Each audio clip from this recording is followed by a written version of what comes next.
If you want something, you have got to be relentless. You've got to learn how to become resourceful. You've got to learn how to become creative. When crises strike in your life, and in the Chinese language, crises mean danger, but it also means opportunity. And this is an opportunity for you to grow. And you've got to be so relentless, regardless of what comes down the pike, that you're always looking for a way to get over, always looking for a way that you can break through, always looking for a way that you can win, always looking for a way that you can strike a telling blow. And pretty soon, I think there's some people watching us in the universe that say, wait, let's call a meeting over here.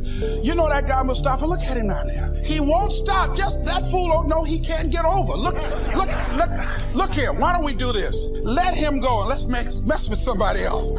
Just let him go on through. Life will just get tired of whipping you sometimes. And just say, let's just let this one go.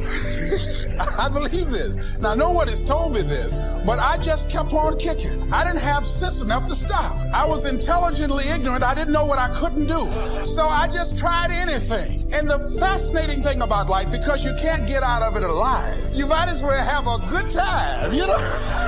Live your life with passion, with some drive. I was giving a seminar the other day, and I mentioned that I was going to do some training in August with some young teenagers and take about 100 away to a 2 or 3 day camp and wipe them out. Been working on this. So after the speech, one of the parents walked up to me and said, Mr. Brown, I'd like for you to do something for my son. He's not motivated. I said, I wonder why. I wonder what's wrong with him. He had no fire whatsoever. See, what you do speaks so loudly, folk can't hear what you're saying. And so if you don't have any fire, you know, you've got to watch the people, the relationships that you develop. Have people of kindred mindsets. If you're around folk who are dead and negative all the time, they will affect you. You want people that are around you that have smiles on their faces, looking good. I was telling a group last week, Abraham Lincoln refused to hire a guy because of his face. They said, but the guy can't help it. He said, anybody over 30 is responsible for their face. If you have some depressing face looking at you every day, it affects your blood pressure. Keep these dead faces away from you. It's contagious. This is serious. So you've got to watch your countenance, watch your face, have an uplifted expression, watch your body posture. All of these things affect you psychically. You've got to be the kind of person that you are fearless. Fearless. Folk leave fearless people alone. There's some people walk through a neighborhood and every dog in the neighborhood would bark at them. But there's some people come through and ain't nobody gonna mess with this.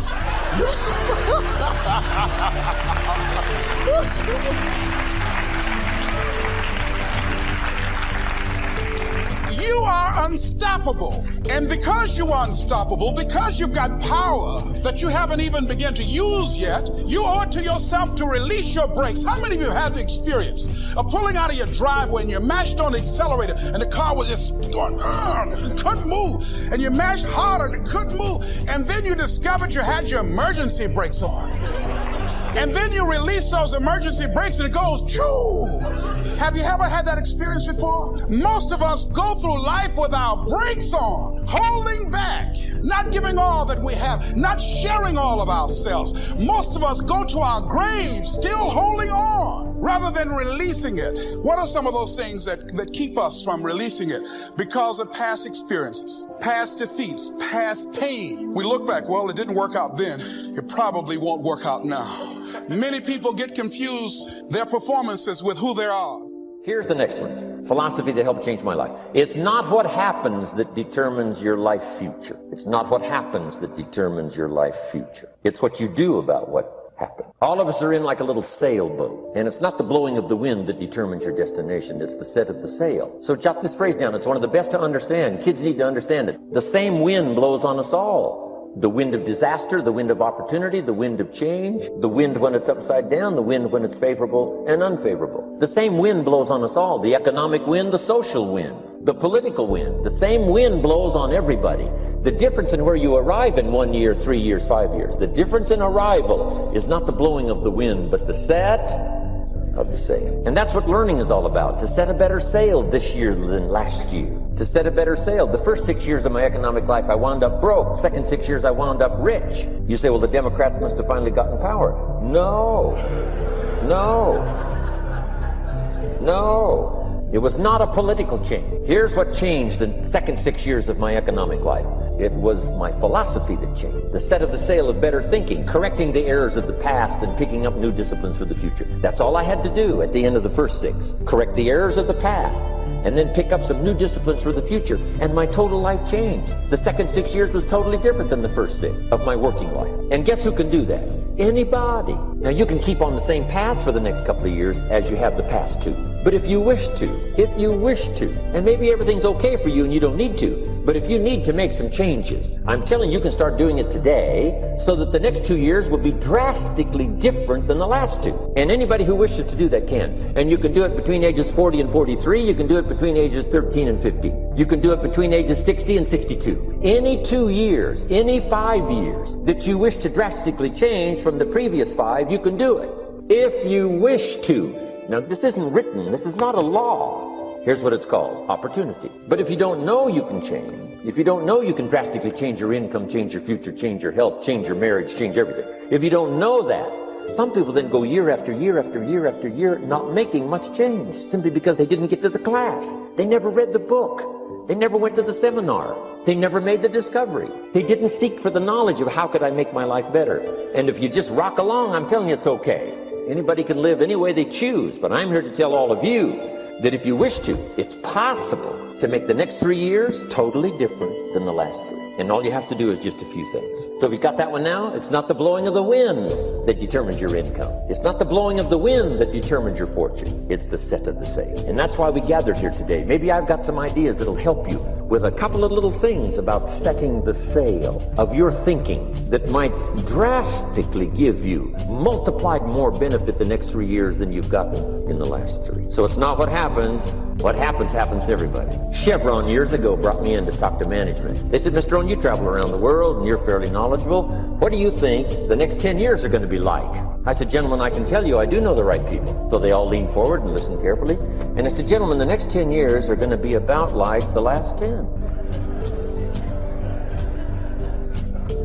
The next season after fall is, well, I promise you that's not going to change. After day comes night. I promise you that's not going to change. Here's how the last 6,000 years reads. If you want to make a note of Jim Rohn's vision of history the last 6,000 years, here's how it reads. Opportunity mixed with difficulty. It's going to read like that, looks like, for the next 6,000 years. Opportunity mixed with difficulty. Now, sometimes there seems to be more opportunity than difficulty, and then sometimes there seems to be more difficulty than opportunity, but the mix isn't going to change. After expansion comes recession. But after recession comes expansion. Not to think so, see, is naive. And once you've got just a little of this stuff settled, then you know exactly what to do. You know exactly what to anticipate, so you can be ready. Now, here's the next one. Here's what it says. For things to change, you have to change. I was hoping the government would change, and taxes would change, and economics would change, and my boss would change and be more generous. I wished for everything to change, and my teacher said, no, Mr. Rohn, for things to change for you, you have to change. Don't wish it was easier, wish you were better. Once I understood this altered the course of my life. Don't wish it was easier, wish you were better. And here's the big one. Don't wish for less problems, wish for more skills. You don't need less problems. You simply need more skills. Don't wish for less challenge, wish for more wisdom. Accept the challenge, because you can't grow without a challenge. You can't get rich without a challenge. You can't fly without gravity. You have to understand the challenge. But that's the key, is to now develop wisdom to overcome the challenge. Don't wish for less challenge, but more wisdom. And then here's one more philosophy that helped change my life forever. But it's a good thing to keep going all of your life, to be curious about what's happening, curious about human beings, curious about the setup, curious about human behavior, be curious about yourself, be curious about government, politics, society, banking, money, Army, Navy, taxes, what makes things work, what makes a city work, what makes a government work. I remember years ago someone mentioned Russia might conquer China. I said, if you conquered China, what the heck would you do with it? Trying to comprehend how the world works, trying to comprehend how... I remember going to Manhattan for the first time. I was so awestruck. This huge city, and one thing came to my mind was, how does this city work? How does everything get in? How does everything get out? And how does everybody get fed? And when you have a salad, the lettuce is fresh. And I thought, how does this happen? You know, it's a miracle how the city works. It's a miracle how the country works. How does an economy work, right? So that it stays on a steady course. And, it's amazing. But if you keep that kind of curiosity going, and then simply be curious about your relationships with other people, yourself sitting at the conference table, be curious about how you could get into the inner circle where they talk about incredible things that affect, business, commerce, society, and the world. And I think that's probably number one is curiosity. I think probably what served Tony Robbins, who attended my seminars all those years ago, the attitude was an incredible, insatiable appetite for learning. And I think if you've got that, that's it. That's part of curiosity. You just want to know. So reading the books was no problem. Going to the library was no problem. Going to class and taking notes was no problem. Then I think the third one was to immediately start putting some of it into action.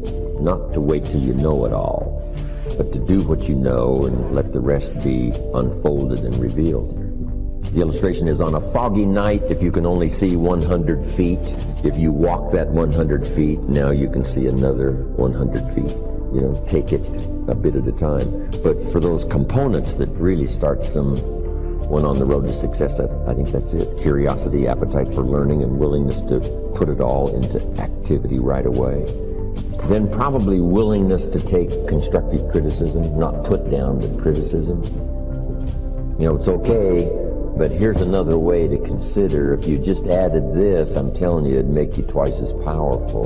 Somebody says, wow, I'll consider that. So there's unique ways to say it, and then there's, the blundering ways to say it. But if you can get people to give them credit for what they're already doing, add a few more things, a bit of refinement, that's it. People willing to accept that kind of constructive analysis of how they're doing.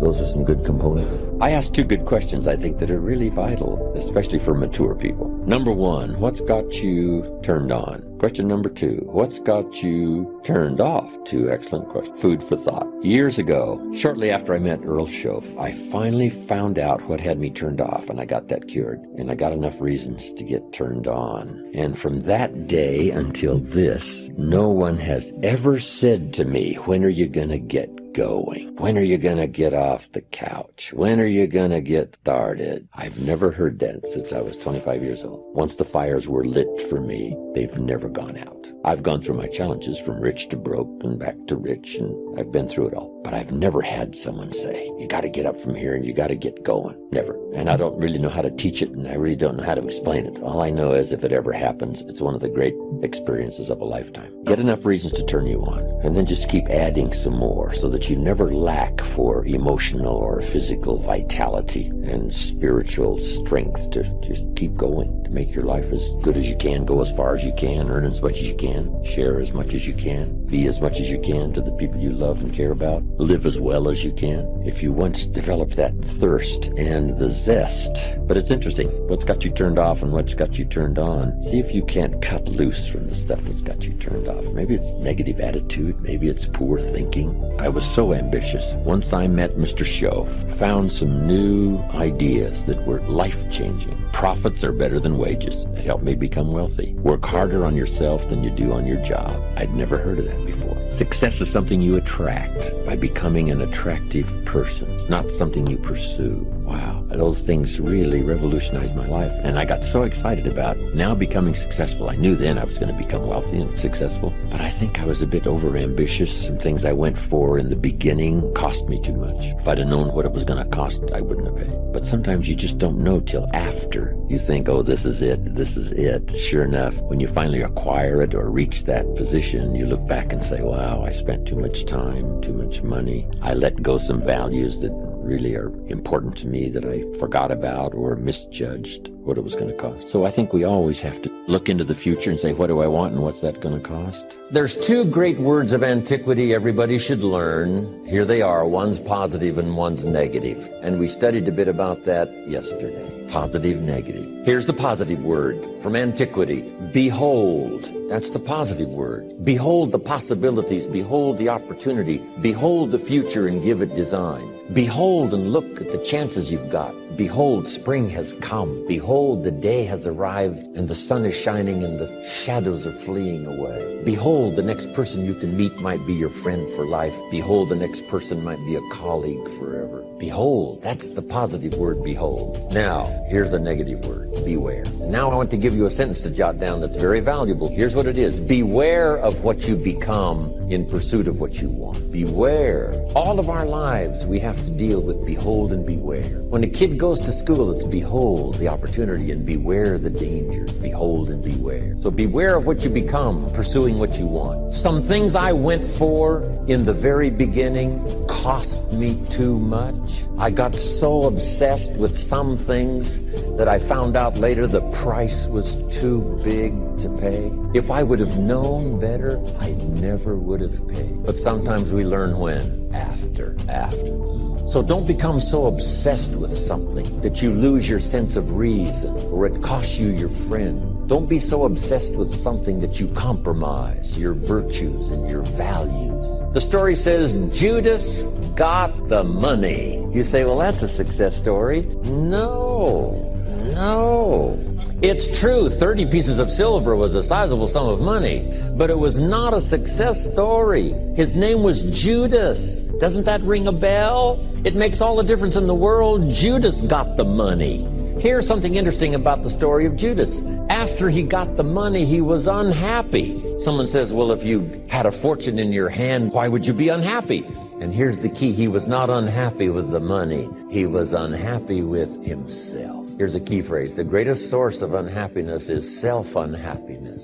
It's not from outside the things that make us unhappy. The greatest devastating unhappiness is to be unhappy with yourself. Now, a mild form of unhappiness is construct. The desperate form of unhappiness is destruct. It's like worry. We should all worry a little, but not let it destroy our lives. If you're in New York about to step off the curb in downtown Manhattan and the yellow taxi's coming, best you worry enough to get your feet back up on the curb, lest you get yourself wiped out. So it's called caution, but not undue caution. It's called fear and worry, but not the worry that kills you, not the worry that destroys you. It's like hate. You don't need to hate your job. Save your hate for the important things like evil, like the weeds that attack your garden, like the diabolical ideas that try to entice your children, right? You don't need to hate everything. I hate this, I hate that. That's the misuse of your hate. Save it for the things we really must hate. But this is so important now to beware.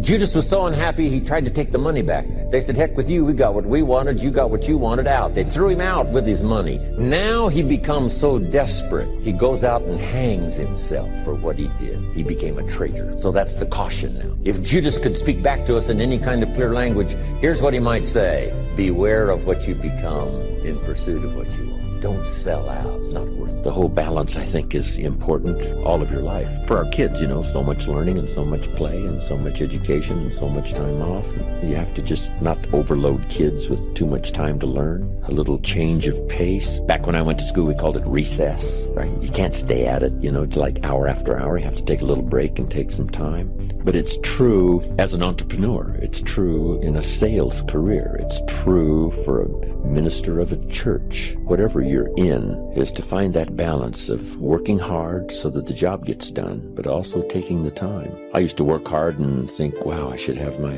family on the beach. And then I'd take my family to the beach, and at the beach I'm saying, wow, I should be at the office. So you just have to learn to say, when you're at the office, do the office stuff. When you get to the beach, forget the office for a while. And that balance is important. It's important in good health, right? They had this diet that said high carbohydrate is the way to go, right?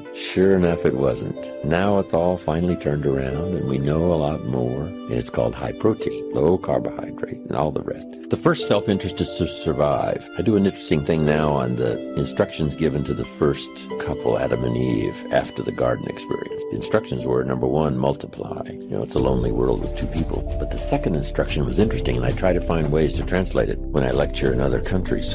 And it says to be fruitful.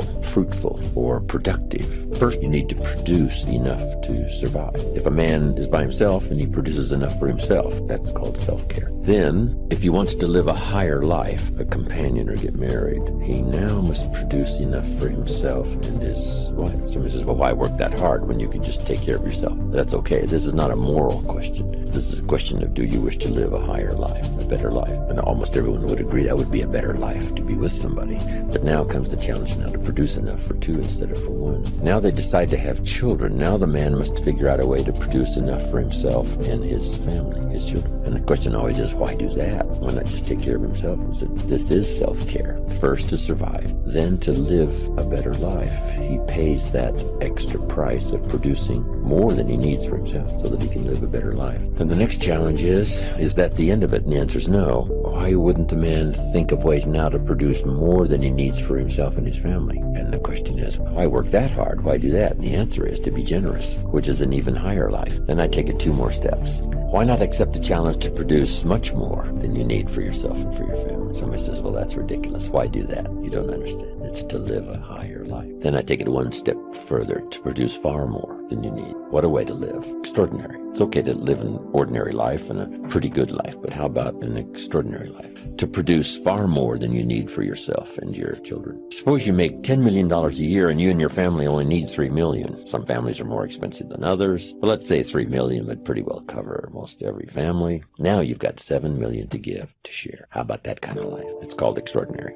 To produce more and far more than you need for yourself. It's best to earn some of that early money in lifestyle. Go to the movies, take 2 vacations instead of 1. Just some little extra things that now the family gets inspired by this new commitment to earning more and becoming more and making the studies and learning the skills and whatever you have to do. Now you make it more worthwhile for the family by thinking of lifestyle changes that now become very exciting. Go to the concert. My parents said, don't miss anything. Don't miss the play, the music, the songs, the performances, the movie, whatever's happening. At age 93, my father, before he died, if you would have called him at 10:30, 11 o'clock at night, he wouldn't be home. He's at the rodeo, he's at church, he's at the play, the performance, he's watching the kids play softball at age 93. So he did it as well as taught it. Don't miss anything. So those changes in lifestyle. When I started making some extra money, I opened up an account for my wife, and I called it No Questions Asked Account. And I said, here is the checkbook for a new account, and it's called No Questions Asked. I'll just keep putting money in there, and you spend it for whatever you wish. It was life-changing. It wasn't a fortune, but she didn't have to ask anymore for money, because I could sense that it was a little embarrassing at times when she had to ask me for money. I thought, well, that's not good. So the first time I get a chance, here's what I'm going to do. And sure enough, I did it. No Questions Asked account. You can't believe what they did. It was absolutely amazing. Anything you can think of that helps to change lifestyle is called making a living, but also making a life. Lifestyle, social friendships, church, community, country, all those things that make a composite of our overall life. Start furnishing that with new vigor, vitality, money, whatever it takes to expand your life into what I call the good life, as well as economics. It doesn't take a lot. How much is a movie, right? Even for a person of modest means, $6 or something. Costs $60 million to make it and only costs $6 to see it. Part of it's just simply priority. Less soft drinks, more movies. Everybody's got the money. The story I tell of the lady who invested the $1, and now she's a millionaire. So she had the $1. Depends on where you put it. A 4-hour lunch, how much can you eat? Just a few people. But at the end of 4 hours, you're richer than when you sat down in terms of exchanging ideas, confidences, experiences, plans for the future, accomplishments. It's exciting. Probably nothing more rewarding than conversation. Sometimes you need to be alone. For all of my busy life, from Milan to New York to Paris to Mexico City to the giant cities of the world, I do seek solitude, but only for short periods of time, not long periods of time. But it is important for me to get away, think and ponder and wonder about my life and what's happening, what's going on, where to go from here. But some of the greatest rewards are in personal conversation. I've got some close friends, some mentors that have been around for the last 50 years for me, that a couple of hours of conversation, you've got enough to feast on and live on for a while until you can have the next one. But it's easy to be a little too busy to go to lunch with a close friend and not miss it, or spend an evening with 2 or 3 families and enjoy life. You know, how much is a concert? $25, $30, $40. Somebody says, well, poor people can't afford to go to a concert. See, no, it's only 8 Coca-Colas. It just depends. So you save up your soft drink money and you do some special things. So lifestyle to live well doesn't cost a fortune. All it costs is paying attention. Then the little dramas. I told a story about calling my father after my mother died. My father lived another 8 years, and he spent 1 more year out on the farm, which I still have up in Idaho, where I make a little wine and grow a few crops and live the good life overlooking the Snake River. But my father spent 1 more year the nights, and then he got a little lonely, and so I got him a place in this little farm village close by, so he could at least go there, spend the night, have breakfast, and then jump in his car and go back to the farm. And then there's a place close by called the Decoy Inn, little cafe, where my father most every morning would have breakfast with the farmers. So I'd call him while he's having breakfast. Just takes 10 minutes. Papa, I'm in Israel. And they'd bring him the phone, and we'd have this conversation. And he'd talk real loud so they could all hear the details. They gave me a reception last night on the rooftop. He'd say, reception on the rooftop, underneath the stars, Pop. He says, underneath the stars. So everybody gets in on this little conversation he's having with me. Now he's got a story to tell for the rest of the day. My son called me from Israel. I know he had to get up in the middle of the night. Makes a much more special day. Only takes 10 minutes. Easy to, easy not to. I'd send him these postcards from around the world, and he'd save them, show them around. When I'd get back, some of them had a little butter and jelly on them, right, where he'd passed them around at breakfast. And then he'd get to retell the story. I was showing these postcards to my friends, and here's what happened, and here's what they said. And it keeps this lively interchange between father and son going. I took him back where he was born in my motorhome one year, Odessa, Washington. Went to the newspaper office, and he went back into the vaults in this little community, and he found some newspapers dated 1903 when my father was born. So we went through them. No record of his birth. I said, you know, you were born out in the country, Papa. No record of your birth here. Like me, I was born at home. Then we went back to Wheeler, where he last went to school, when they had a place in town. They used to have a dry wheat farm, a couple of thousand acres in Moses Lake. But we went back to Wheeler, where he last went to school. He used to arrive early, before the teachers got there, and lit the fires in this old stove, 1 or 2 room school. And it was gone. Tried to locate the place where they might have lived and couldn't find it. It's probably gone. The only thing left in Wheeler was a church and a bar. And my dad says, well, that's a pretty good combination. Get messed up in one place and get straightened out in the other. I said, oh, that's good, Papa.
that every successful person has to do, including you.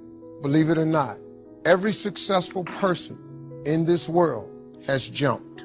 I'm going to tell you what I mean by that. You are going to have to jump. You cannot just exist in this life. You have got to try to live. If you are waking up thinking that there's got to be more to your life than it is, man, believe that it is. Believe in your heart of hearts that it is. But to get to that life, you're going to have to jump. You see people in life, when you're standing on the cliff of life and you see people soaring by, when you see people soaring, going to exotic places, you hear about them doing wonderful things. Maybe you look up the street and your neighbor just gets a car every year, every 2 years. You know, how is he doing that? Have you ever thought, maybe this person right here has identified their gift and is living in their gift? Because your Bible says, your Bible says your gift will make room for you. Your gift, not your education. You go get an education, that's nice. But if you don't use your gift, that education only gonna take you so far. I know a lot of people got degrees, man, they ain't even using. It's your gift. But the only way for you to soar is you got to jump. You got to take that gift that's packed away on your back. You got to jump off that cliff and pull that cord. That gift opens up and provides the soar. If you don't ever use it, you're gonna just go to work. And if you're getting up going to work on a job every day that you hate going to, that ain't living, man. You just existed. At one point in time, you ought to see what living's like. But the only way to see what living like, you gotta jump. And here's the problem. I'm gonna just be real with you. When you first jump, let me tell you something. Your parachute will not open right away. I'm sorry. I wish I could tell you it did, but it don't. When you jump, it's not going to open right away. You're gonna hit them rocks. You're gonna get some skin tore off on them cliffs. You're gonna get all your clothes tore off. You're gonna get some cuts on you. You're gonna be bleeding pretty bad. But eventually, the parachute has to open. That is a promise of God. Here's another thing. You can play it safe and deal without the cuts and the tears. And you can stand on that cliff of life forever safe. But if you don't jump, I got another promise I can make you. Your parachute will never open. You'll never know. You'll never know what God really has. I was speaking at a school once. I was talking to the students. The principal was mortified with my message because I was telling the truth. I was telling the kids, your education is important, but your education is not the most important thing in your life. I'm sorry, it's not. Your dream is the most important thing in this world. Principal came up on the stage while I was speaking. Don't ever say that to my school again. Well, I'm just telling you, dog. You can save your kids a lot of pain if you ever talk to them about their dreams. You got to talk to young people about their dreams. If you talk to kids about their dreams, your dreams can spur you to get the education. But if you never find out what a child is dreaming about, you can't hold their attention. It's the dream, man. You got to dream about something so big that it dwarfs all your fears. The way you overcome fear is with your dream. You got to make your dream so big that nothing matters except that dream. You're willing to do everything that's necessary. I was listening to Will Smith the other day. Will Smith said the best things in life is on the other side of fear. It's on the other side of fear. But fear freezes people, man. The fear of failure freezes people. Suppose I don't do it.